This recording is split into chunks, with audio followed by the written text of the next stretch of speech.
pulisya. Inireport ng ama ng bata na nawawala ang kanyang anak noong Sabado ng madaling araw. Umaga naman itong Sabado na makita ang labi sa isang balon sa Palayan, 1 kilometro ang layo mula sa bahay ng biktima. Naaresto na ang 29 anyos na sospek na kapitbahay ng biktima.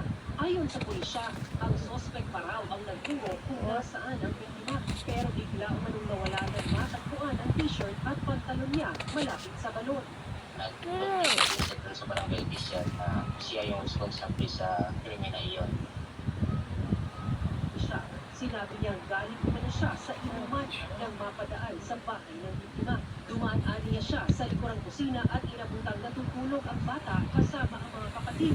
Habang nasa kabilang kwarto ang kanilang ama, pag-amin pa niya, sinuntok niya ang biktima habang nasa higa ng biktima. Kinukuhanan pa ng GMA Regional City na pahayag ang pamilya ng biktima. Inihahanda na ang kasong rape and homicide laban sa sospek.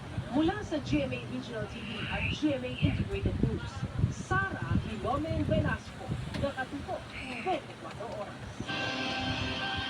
Umamin sa krimen ang dalawa sa tatlong persons sa interes sa pagkamatay ng isang snowcock sa Boracay.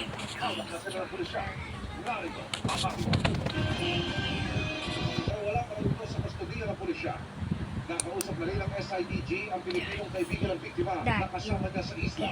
Ang paaral niya lang, sir, is may pupunta na siya, pupunta siya sa another portion ng isla. Mamamasyal siya, tanong ulit ano na ang paaral. Police na patuloy po na i-investigate.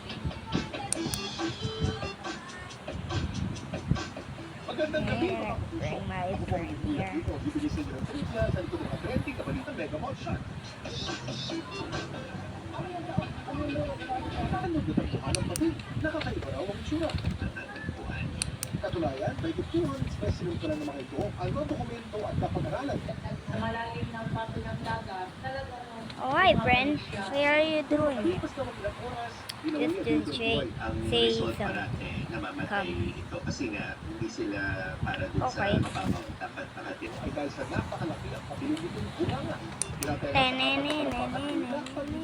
Sila yung mga filter feeder kapag sila lumalangoy.